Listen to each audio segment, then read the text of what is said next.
जादुई झील और काव्या की कहानी। बहुत समय पहले पहाड़ों के बीच बसे एक छोटे से गांव में काव्या नाम की लड़की रहती थी।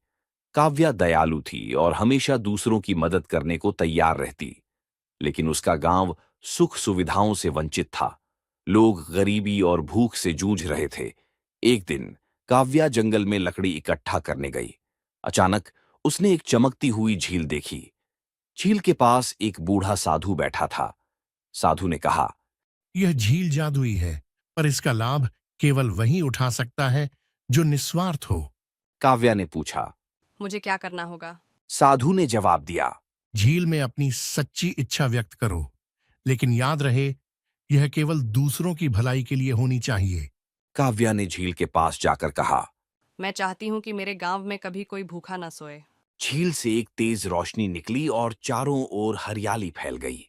गांव में भरपूर फसलें उगने लगीं। फिर काव्या ने दूसरी इच्छा मांगी। लोगों के दिलों से लालच और नफरत मिट जाए। झील ने यह इच्छा भी पूरी कर दी। अब गांव के लोग मिलजुल कर रहने लगे। आखिरी इच्छा मांगने की बारी आई।